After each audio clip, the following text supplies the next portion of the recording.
Well, ladies, welcome to the line. I'm sitting here with Melanie Rodriguez. I butchered your name there. Melanie Rodriguez. And Hannah Warner. Mm-hmm. Hannah Warner of Georgia Power. And Melanie, you are with Titan Electric, correct? Yes, sir. Okay. You both have the names of your companies on your shirts, so I'm not that intelligent, so I figured that out. Well, I appreciate you guys stepping up to the line with me and having a real and honest conversation here today. I just would like to talk with you both and talk a little bit about your origins and how you got where you are and then what you guys are doing. So, Hannah, why don't you go first? So how did you end up at Georgia Power?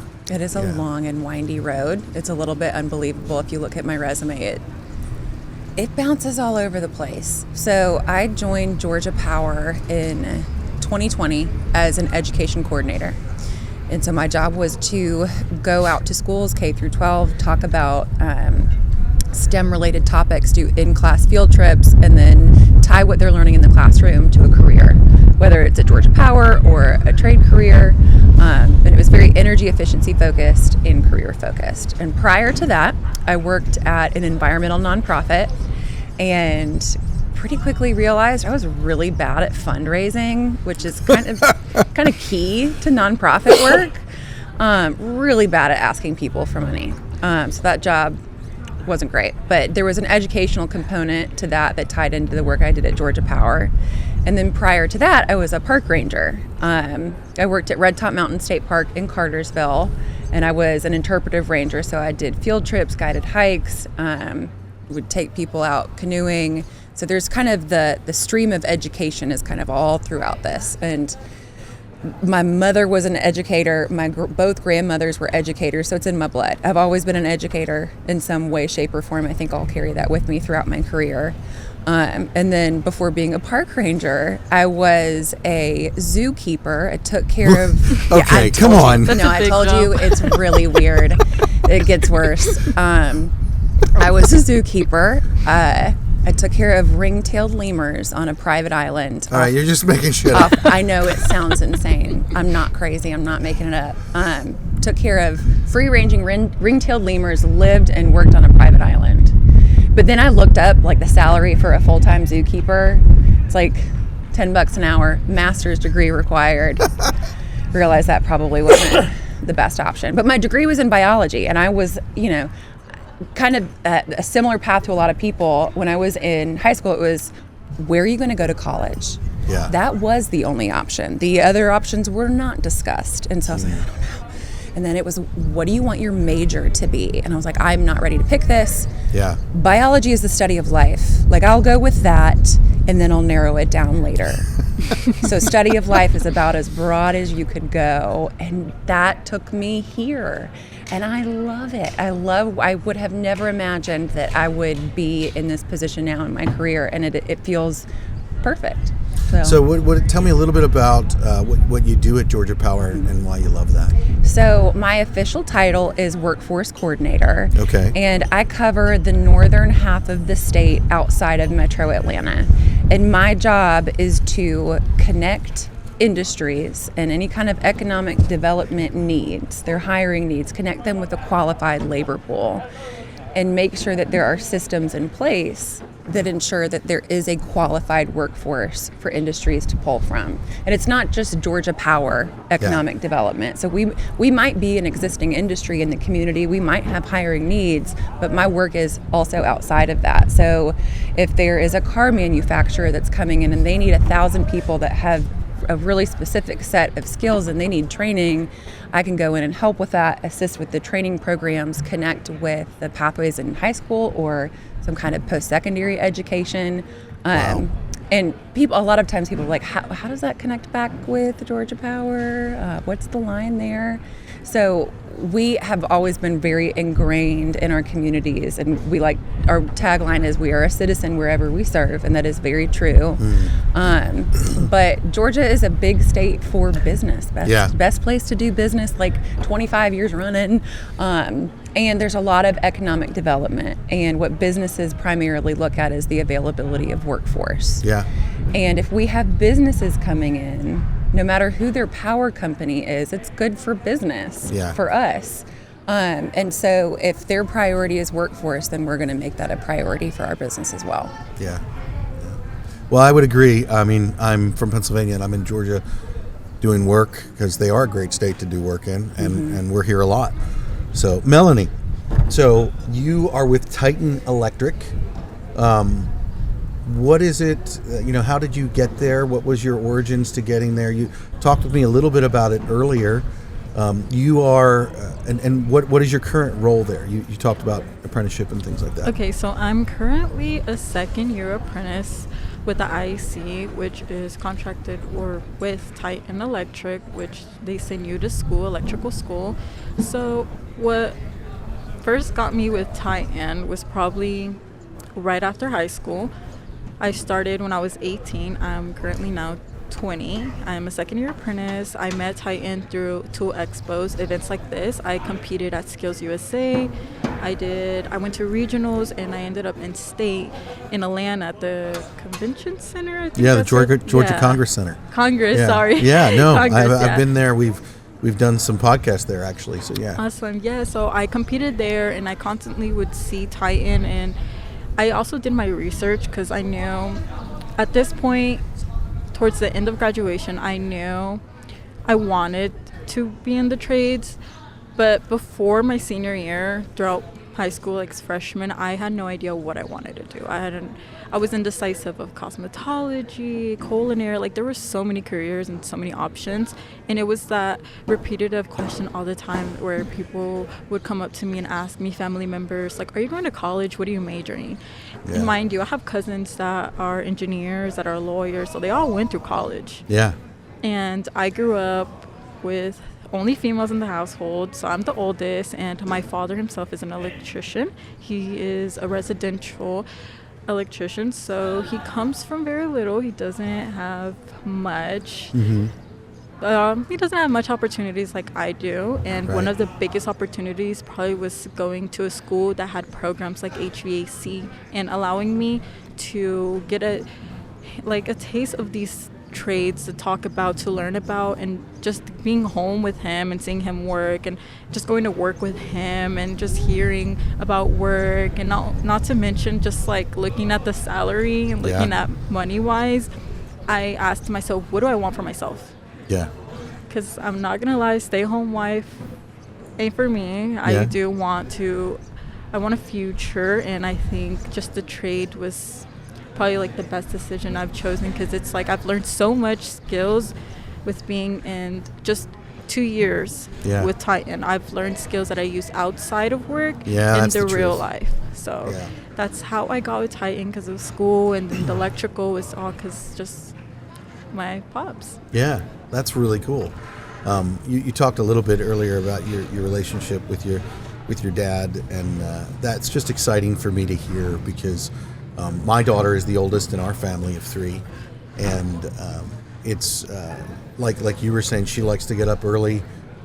We actually have coffee together every morning and whatnot, and the biggest thing that I want for my daughter is for her to not feel pressure to do what dad wants, not feel pressure to do what the world wants, but to do what it is that she feels, is her gift, what it is that she feels that she wants to learn.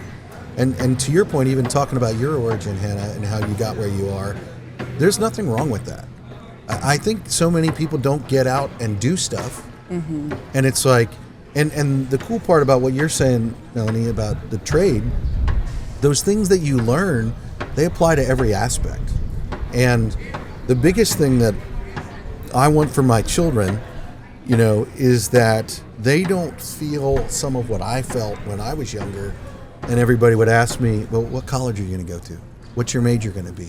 What are those things that you're, and maybe this didn't happen to you guys, but for me, I wasn't sure, and I wasn't sure about how to figure that out. And I felt really stupid for not knowing the answer. Every time I would be somewhere with family, like we'd have a family picnic or a get together, and I love my aunts and uncles. I love my parents, but everybody would be like, well, where do you think you're going to go to college? And I'm like, I have no idea. Like, I still don't know what I want to be when I grow up. It's a very overwhelming question. I think especially now, early in education, we start asking kids, what do you want to do? What do you want to be when you grow up? And I think that's a very important question. And I think that it's wonderful that the trajectory that the education is going in to be more career focused versus curriculum and academic, because it's all tied together. You know, the point of going to school is to prepare you to work and to be a member of society.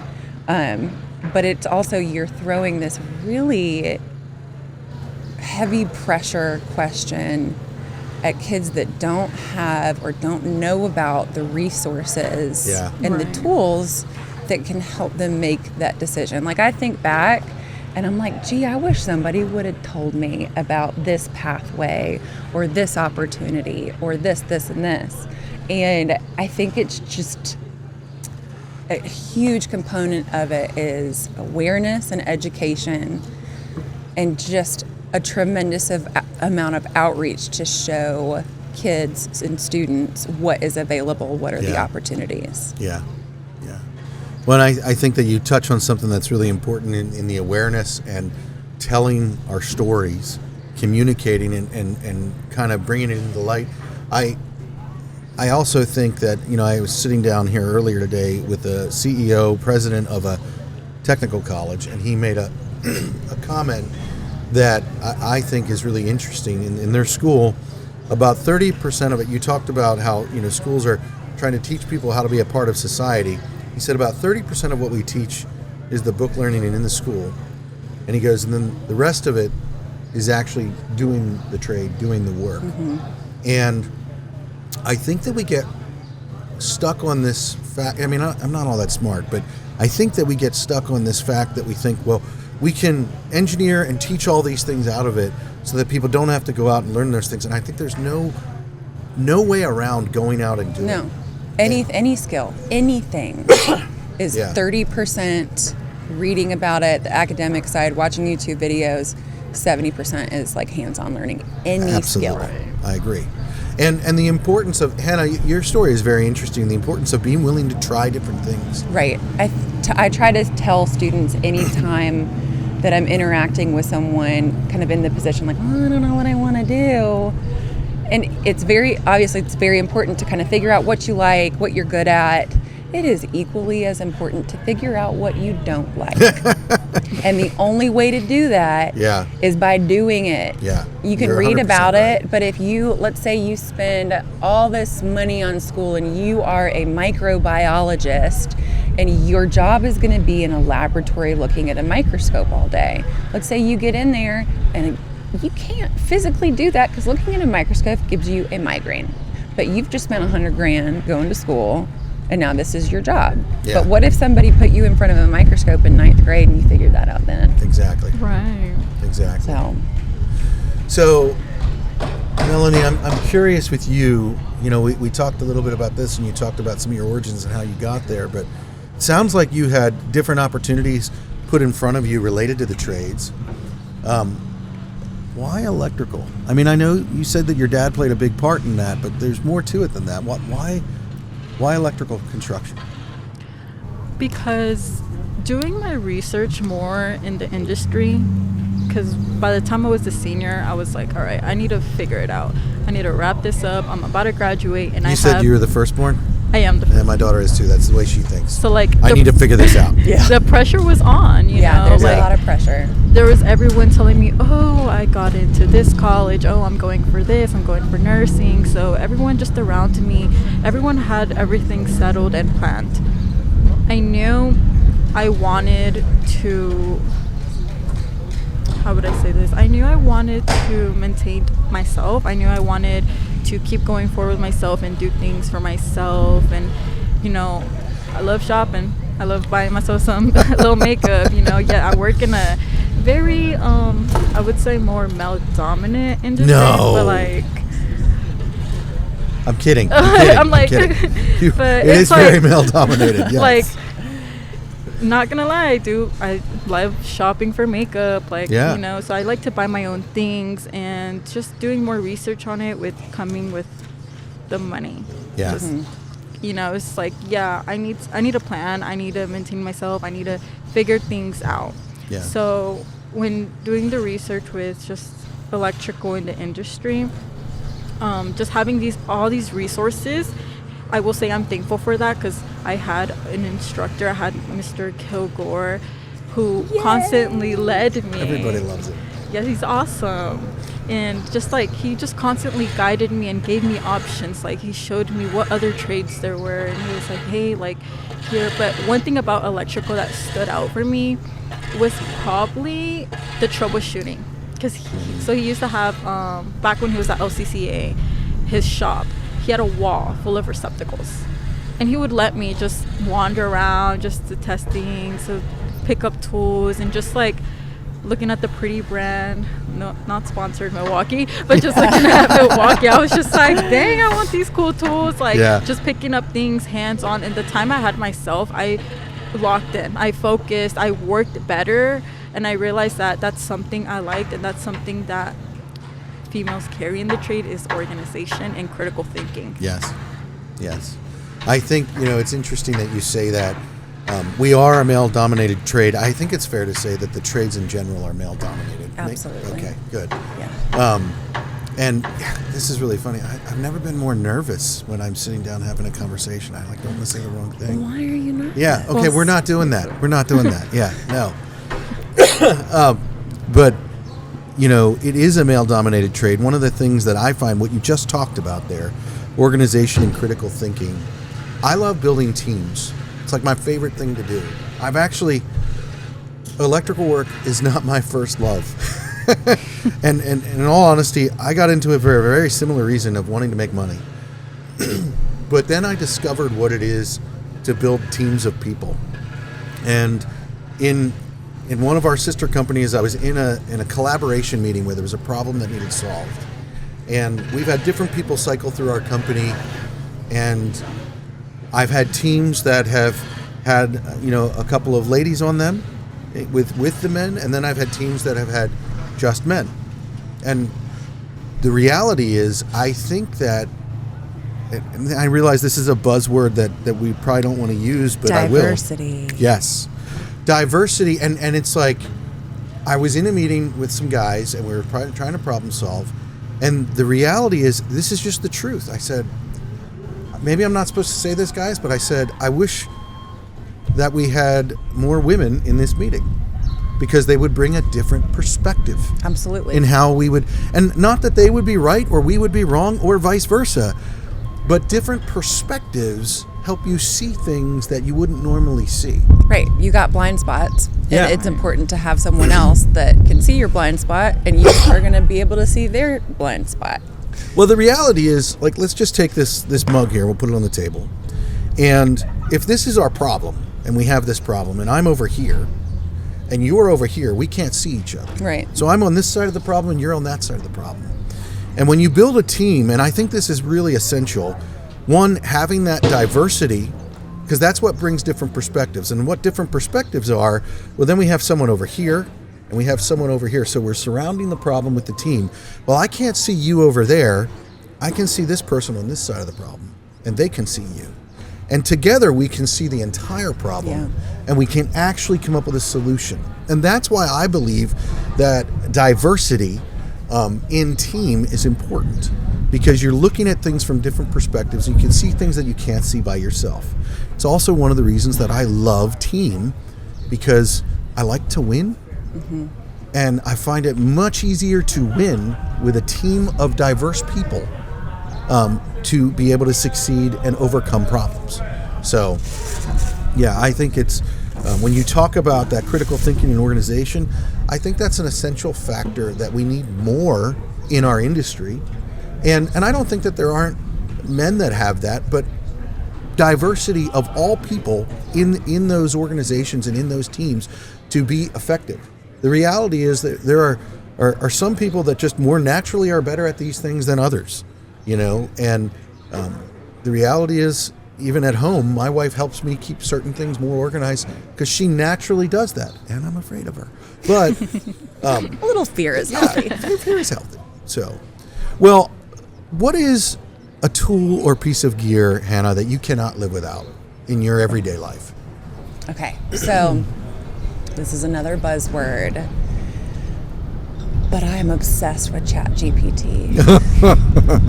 And I think if you are not using it, you are wasting your own time. And time is money. Yeah. Well, you're going to have to drill down on that because I'm not using it. So It will change everything. It will change your life. So I'm the kind of person where, if I'm writing an email, especially if it's to somebody higher up, maybe in the org chart, I'm going to sit and rewrite that email 30 times.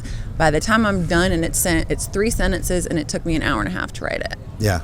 Because I just can't, there's a mental block. But I can put it into Chat GPT and it's like, hey, email my boss and ask for a raise. Really? And This sounds like a real story. No, it's not, but it could be. And, you can plug in different files and resources and it can pull off of all that data and it can either say, okay, here's how you need to format your email, or it can write the email for you. Now, I'm not going to go copy and paste it and send it. Right. I'm going to tweak it and make it sound a little bit more like me. Yeah. But it is such an effective resource. And I've even typed in there my own little personal therapist. I'm like, I'm in a fight with my sister.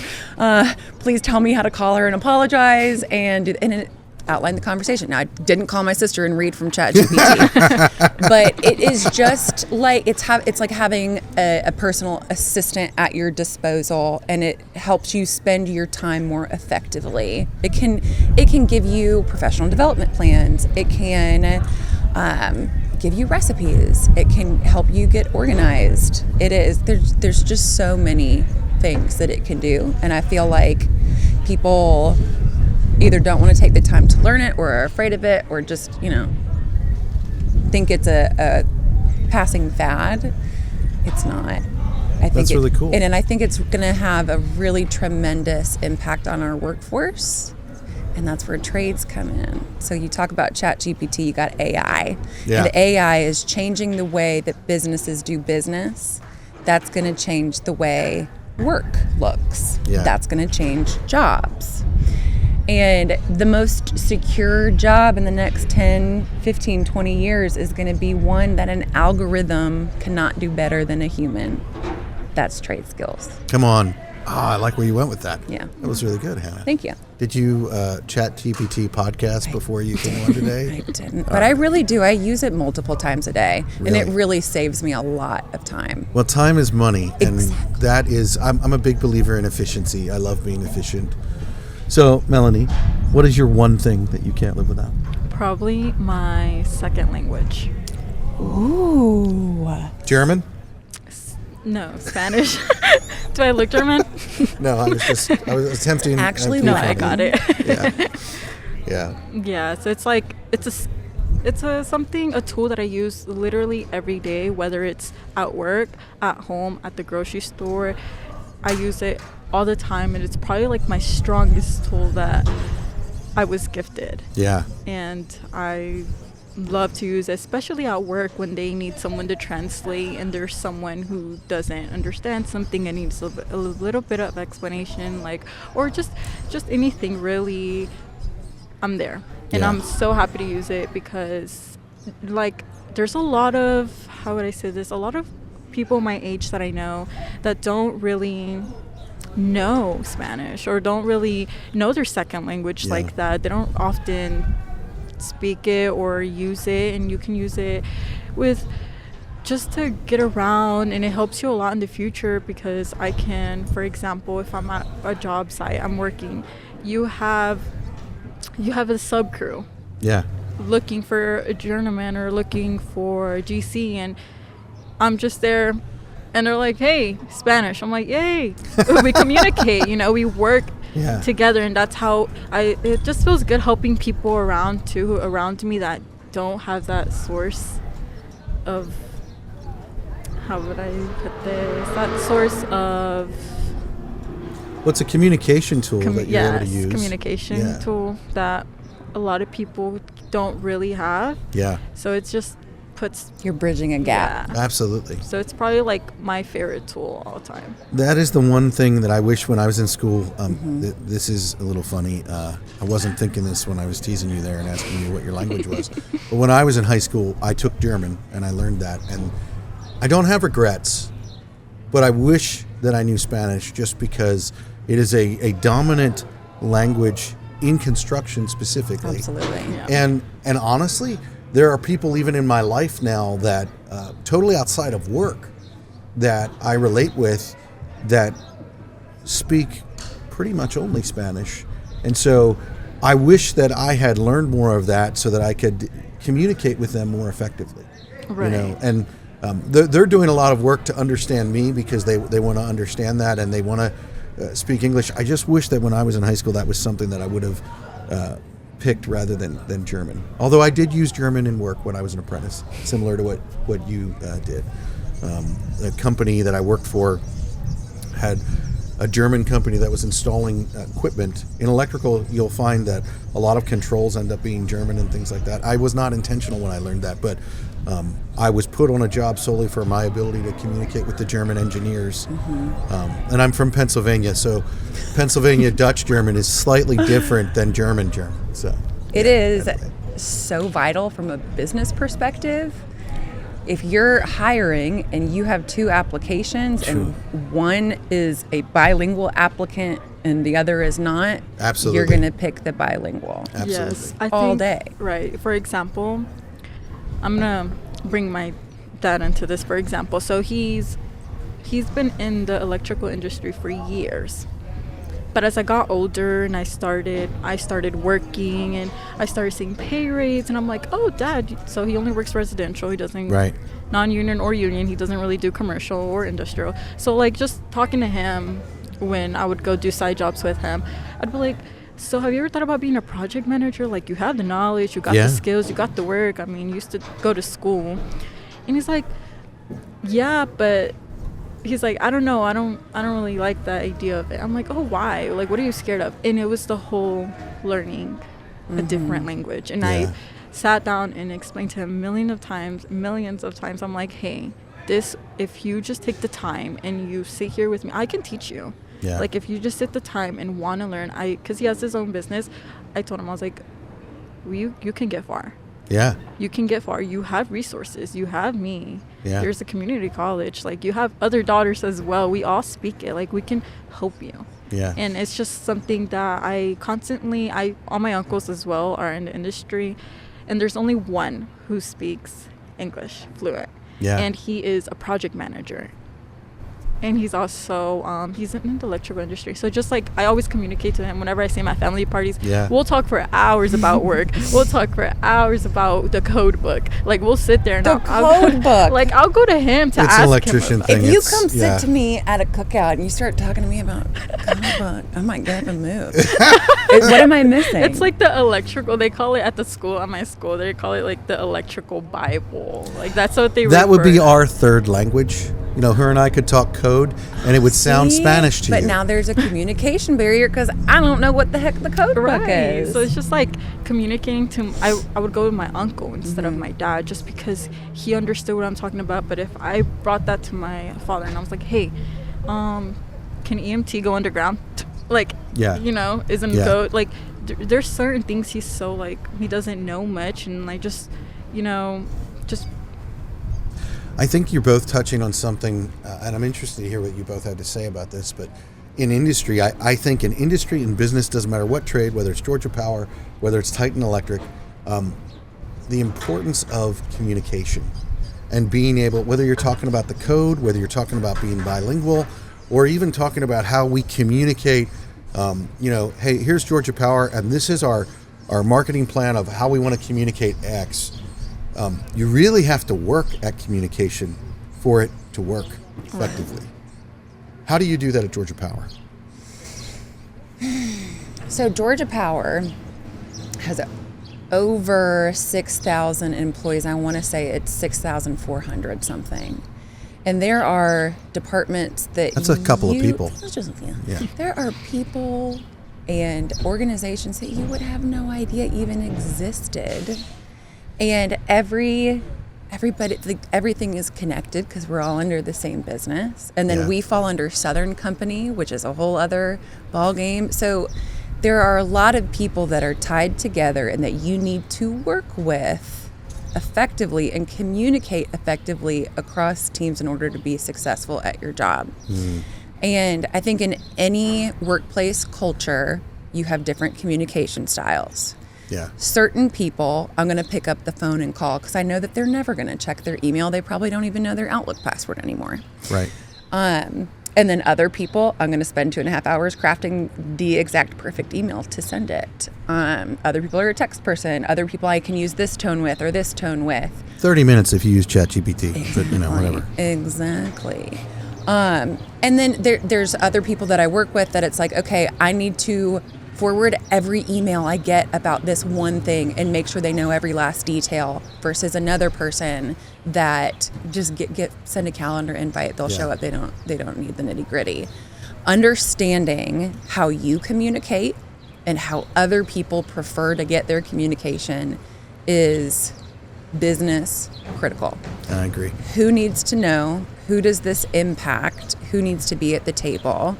You've got to ask yourself those things every time you're working on a project and make sure that they know. We have a saying in my working group, no surprises. Nobody wants to be surprised by anything really good. ever. Right. If your on. boss is surprised, you need to look at what you're doing and do your job better. Just, I think erring on the side of over communication too that's kind of how I operate. Yeah. So. I think that being intentional with it, and I love your statement, no surprises. That's No like surprises. So I was working with a project manager recently, and he was having a rough experience on a job, and it was because he didn't communicate certain things, and honestly, it was because he was afraid of it. And then the problem was 1,000 times bigger because there were surprises. And the worst part about it was there didn't need to be surprises. Yeah. And it could have been communicated. And you can't change when things go wrong. Right. You can't change when there's bad news. And the reality is, even if it is your fault that happened, the longer that you take to communicate Yeah, that. it's just going to compound and snowball. Exactly. And so no surprises is a great mantra in any business, especially if you're a project manager. I mean, that's really true. Melanie, what is, with Titan and what you guys are doing, and clearly Hannah has said this and it's true, your bilingual ability is something that sets you apart, and it is going to give you a tremendous ability to advance quickly. But also I think the other thing about what you're talking about is caring about the way that you communicate with people. And so at Titan, when you're out on the job and you're working in the industry, how important is it for you with your mentors and the people that are teaching you and doing the other 70% of what you're trying to learn, which is in the field, not in the apprenticeship? How important is that communication for you when you're working on transformers, when you're working on conduit, when you're working on these different things? So it's actually really important. Like every day I have questions. Every day it's something new I'm dealing with. And if my journeyman doesn't have the answer or can explain it to me where I don't understand, me using my communication skills, I can transfer to someone, an old head, and ask them. You gotta get it. What is an old head? An old head. Probably someone who's been in the industry longer than me, who's done things. So that sounds like a term that you guys use, old head? That's like old heads. So if I said that to someone on your team, they would know exactly who I'm talking about. Yes. Okay. Wait, can I use you as an example? Ouch! Ouch! I think it's a compliment, though. Wow. Yeah, I don't know. No, Go ahead. apprentices love old heads. Like I talk about it all the time at school because the way they teach you the way they were taught. So it's like, for example, my foreman who went through the schooling as well. I got lucky in a way where when he started, he had to dig up like constantly outside. He was constantly outside just digging. He was like, yep, my foreman did not care. But me, on the other hand, I had it where he was like, look, you're gonna do this while I dig this up, you know. Yeah. So he made it settle with whether an old head, for example, as referring as my father, Yeah. as you. Don't take it any like. Yeah, no, I got it. It's a compliment. It's a If you're going to put me compliment. in the same group as your dad, I'm okay with it. Yes, Yeah. it's the way y'all were taught and the way it does, like, how would I say, it reflects a lot on the new gens. Yeah. A lot, because the way y'all do it, sometimes it's way better. The way y'all used to work is way better. We use the same skills. We adapt from those same skills to now. Yeah. So just the communication, I will go to an old head and I'll be like, hey, translate. Yeah. Can you explain this to me? Translate. Yeah. I will understand it way better Yeah. than what my foreman did. And it works. Sometimes it could be the other way around. I could have someone from a sub crew come and explain something to me, and I would just be like, okay, Yeah. got you. And I'll translate it back, communicate with my foreman, and be like, so-and-so sub, how do we run this? Yeah. My foreman, oh, easy. Explains it, and it's just like, just having both sides understanding, and just the communication is like very important for me every single day, because I always have questions. I'm always asking questions. They're probably tired of me. Like, I could be like, what wire is this? What size is this? Yeah. And, you know, at the I don't end of think they're it- tired of you. They're seeing that you're wanting to learn. Right. Yeah, so if it's you like- don't know something, ask. Absolutely. Especially with what you do. Oh, yeah. Yeah, so it's Yeah. like, Of course, Georgia Power would think with what you do, that's important, you know, because things can explode. yeah, Yeah. it can go bad. Well, just to give you a little perspective or diversity on the way that I was trained, if I would have used the term old heads with the old heads that I was trained by, I wouldn't have a head. Yeah. Like, I would there- be in the ditch that they were Is a digging. new head, like, what's the opposite of an old head? Yeah. A new head? We can name A it like rookie? that. A rookie, green, Green. apprentice. Yeah. Apprentice. I guess that's where the apprentice comes. But man, we love old heads because the way they teach and they love get it. you to work. They'll get you to work. Yeah. Yeah. Well, I will say the old heads, if you're listening, Rufus, then I'm going to have my ass kicked, that I used to work with, that's what they taught me, is doing the work and how to do the work. And there were- handling it. Absolutely. And just the way, like, they'll teach you more than I feel like a new gens would, and they would explain it way better. Yeah. Way Yeah. better. And I've learned that. Yeah. Even if I got cussed at Yeah. while I'm trying to bend Yeah. like a It's a communication style. I'm just like, okay, damn.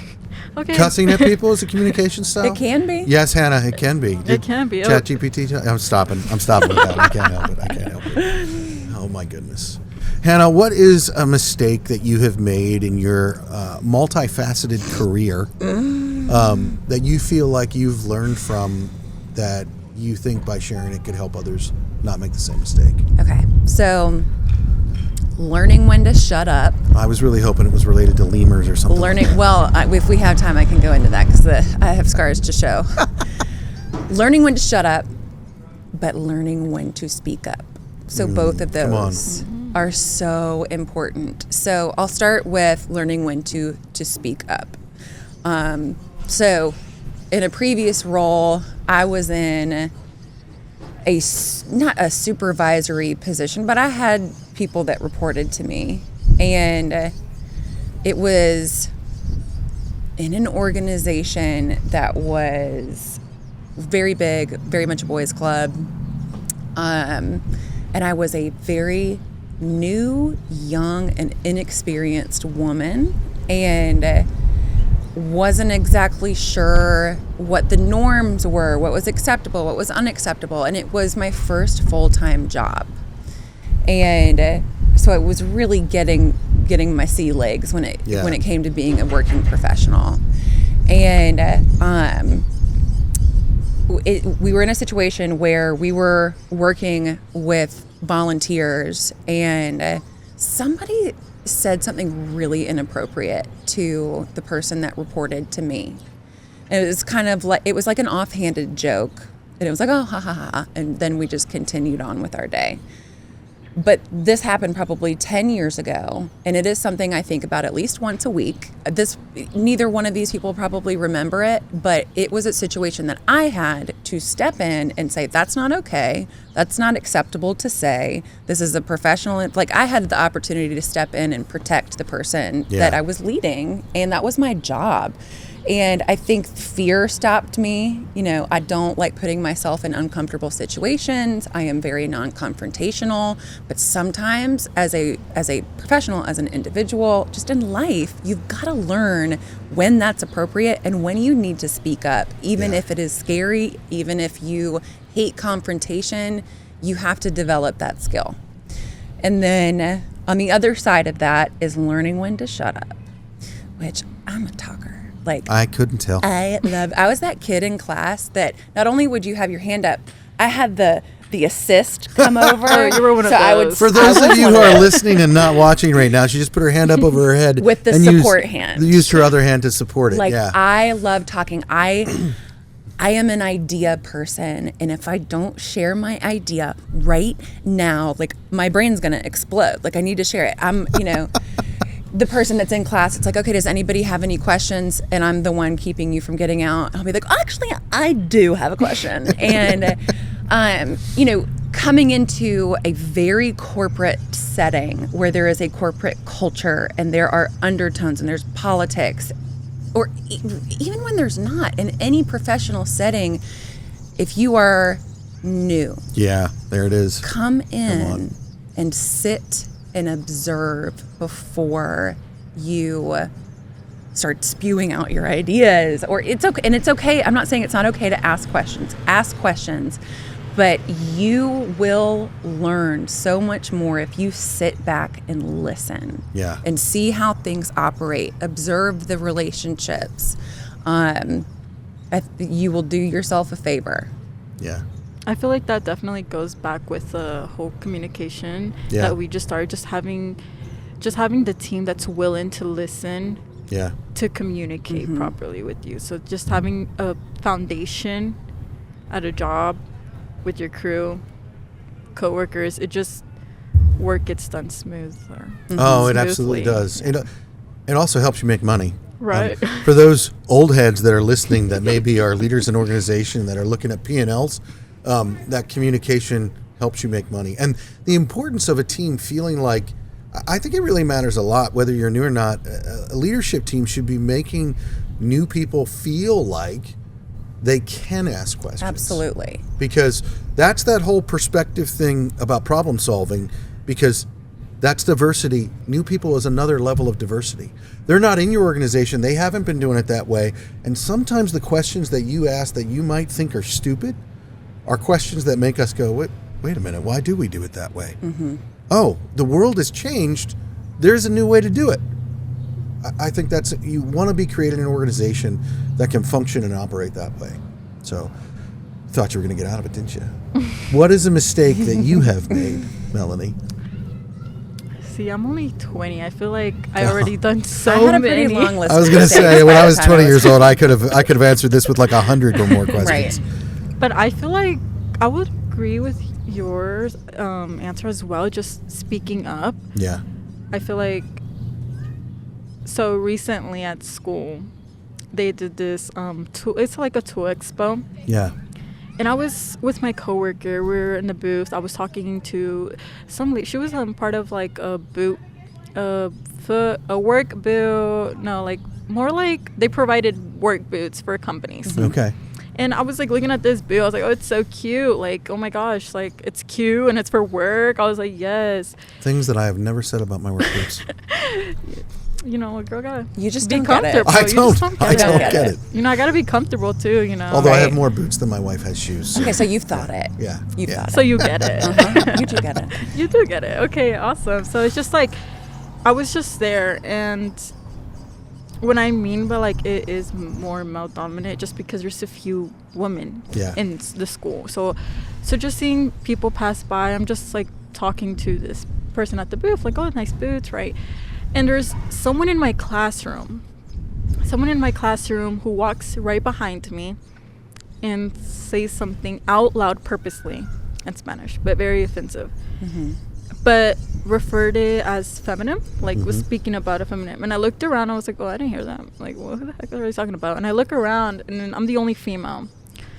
So like I was just like, it just hit me. And I've never, like, so far in the 2 years that I'm in now, I've never felt like it was competitive. Everyone around me has been supportive.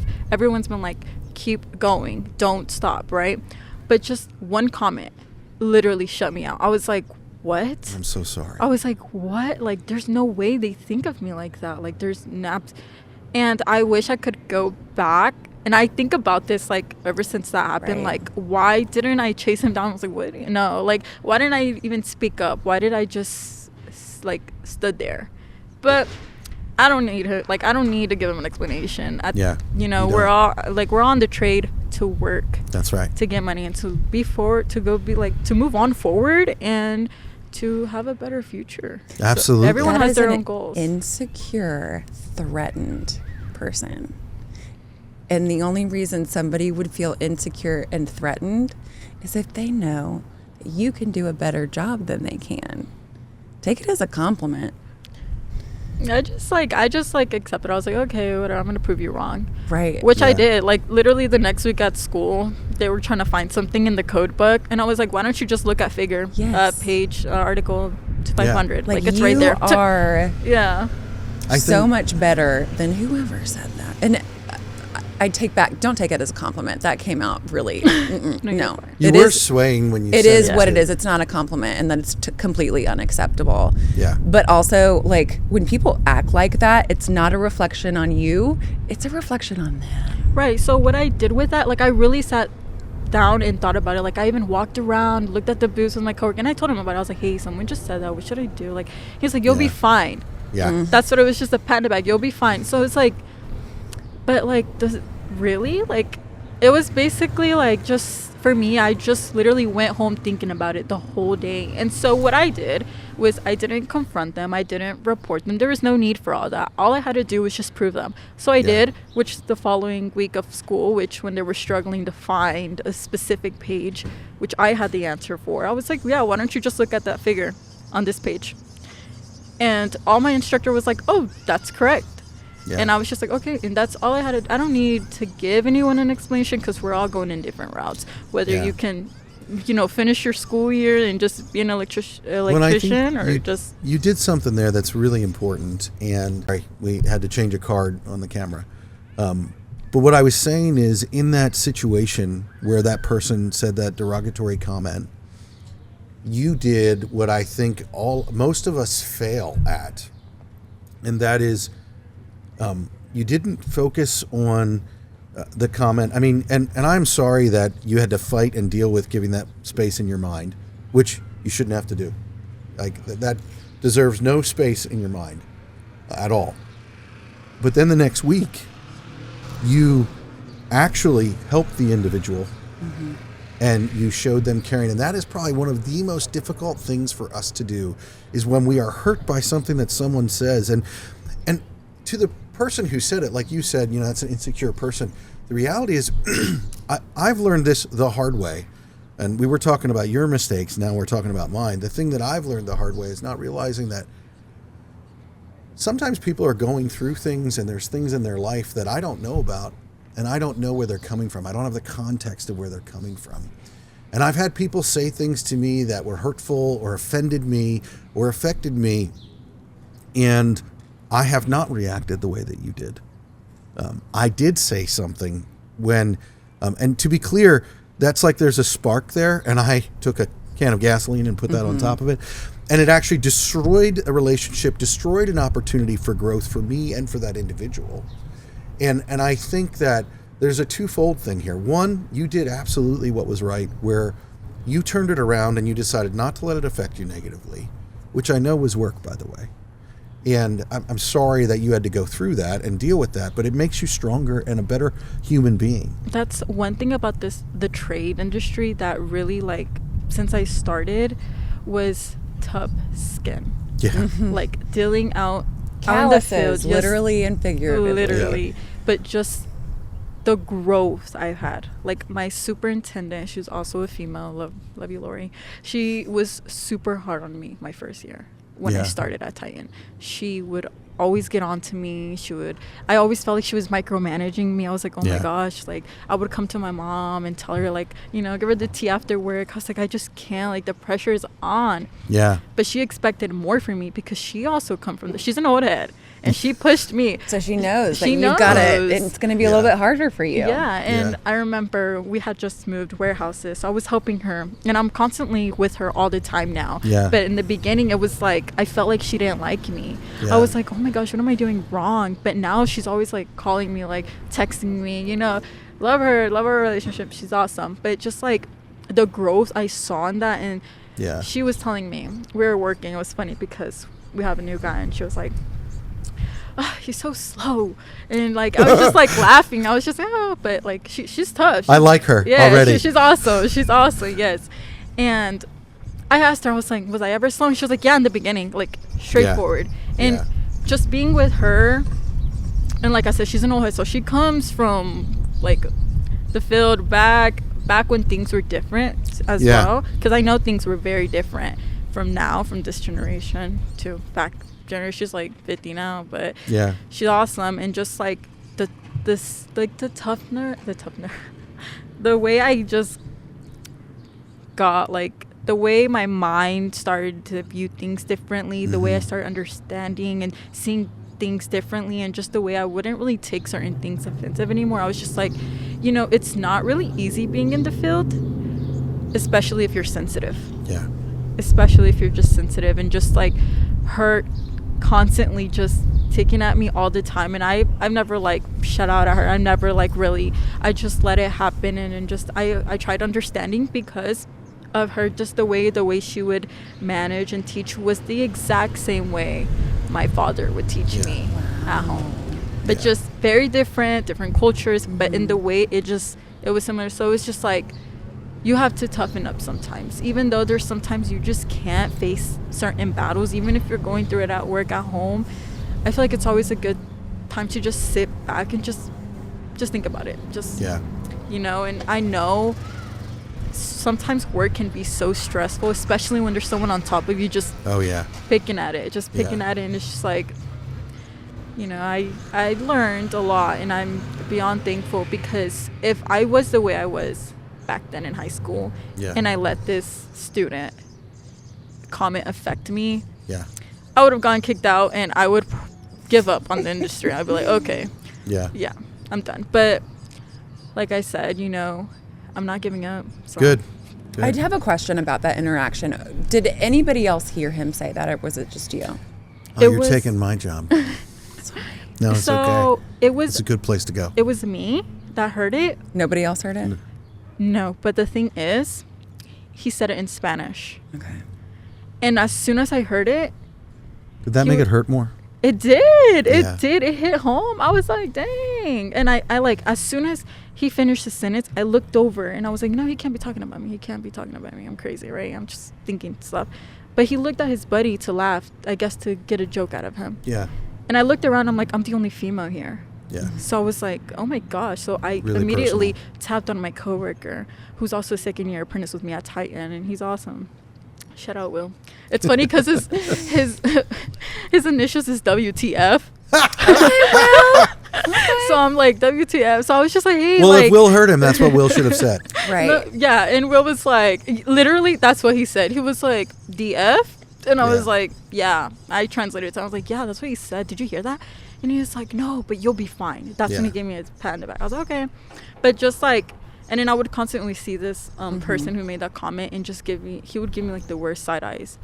And I would just be like, okay, well, I'm going to get my stuff and walk away from this person. Because the whole time during that event, I felt like crap. I was like, there's no way. Okay, I'm going to say it's nothing really harmful, but I did take it offensive. He was more like, oh, here is the dumbest one out of all of us. That's what he had translated in Spanish, but he said it in like hurtful words, like more just inappropriate words. Right. But that's what it was translated. And that was like, like, do they really think of me like that? Like, do they really think I'm... And it's because... They I will don't. Your say- boss has asked you to sit down here and be on a Yeah, podcast seriously. promoting their company. That's- So I think that, and to where I think Hannah was going with this, and correct me if I'm wrong, but, and especially if you're an old head, but anybody that is on a team with you, when they hear a comment like that, whether you're a man, a woman, whatever, we should not tolerate or accept. That's exactly where And I was going. listen, what leaders do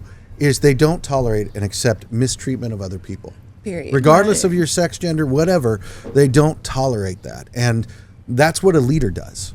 They're like, no, that's not okay. And there's an appropriate way to handle it and to be respectful, because in that person, in their defense, they might not have ever had anyone stand up to them and do that. Mm-hmm. And so doing it in the right way is an important opportunity to teach them something, because also to what you said, Hannah, clearly there's some insecurities going on there. And insecurities come out of fear, and we don't want anyone to have to live in fear. And so, Melanie, what a great thing to share. I appreciate you sharing. Right. It's very personal, Very vulnerable. but it is very, very much why we want to have these conversations, because people need to realize how we need to affect change in our industry. Right. Not only did he like hurt my feelings, but it also, now that I'm like looking at it and I'm sitting here talking, because I told everybody about it, I was like, damn, they really think I'm that dumb. And I was like, maybe it's because I don't give them the answers, or maybe it's because I don't know as much as them, because everyone learns differently. This is true. And the way I learn is very different. So it's just like, I was like, maybe because I don't like give them the answers right away, or I don't know. I had so many questions. I would tell everyone. I shared it to my mom. I shared it to my sisters. I shared it at work. Like, I wouldn't stop talking about it. Yeah. But now it's like literally that comment, and even if like it's like the worst compliment, or not compliment, sorry, the worst like comment anyone said, I will still thank him. Yeah. I will thank him, because Good for that you. literally pushed me. Yeah. And it's still pushing me. Like, I'm here talking about it because... Well, and that's I mean, healthy to talk about right. it. And it's just like, he just pushed me to just keep going. Absolutely. Like, now I just want to prove you wrong. Yeah, it lights a And, fire. Yeah. Absolutely. And I Maybe think- he'll be working for me one day. Maybe I'll be working for him one day. Who knows? No. I doubt it, but yeah. Hannah would have had He might something need to my say if she help was one there. day, actually. So... I got you. I think. Well, your perspective is right. Yeah, I agree. And I think every woman probably has every dude, to everybody. But Come this on, goes to yeah. everyone, just with the comment, Has- just speaking up. a moment like that where somebody made a comment that was belittling or There it is. Come on. condescending, Come on. that just stuck in there like a burr at the beginning of your career, and you can't control anything but how you react to it. You can either let it get you down or push you forward, and it's a developmental opportunity for, I think, everybody involved. And I think as you move forward in your career, remember how it made you feel, and if you have the opportunity to step in a situation where maybe you overhear something like that, I think that's where you can kind of use it to propel you in the future too. But I mean, everybody has formative moments like that. You're not alone at all. I know exactly what moment where I experienced Right. something like that. And I think the other thing that's important about it is to recognize that we don't always realize the things that we say, how they affect people. We don't. So again, I have throughout my career lost my cool at different times on the job and not been professional. And I've hurt people because of the way that I've talked with them.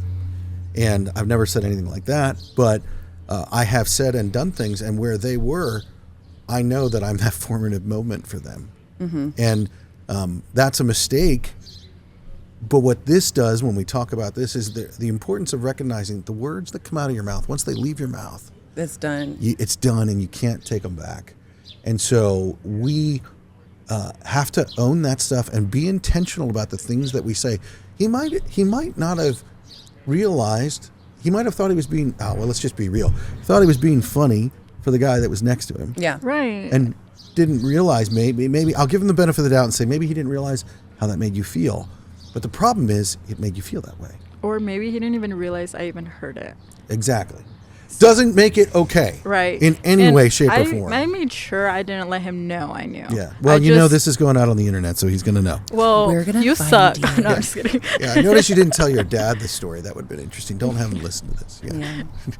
Well, ladies, Melanie, Hannah, thank you so much for stepping up to the line and having real and honest conversation. And I mean real and honest conversation here today.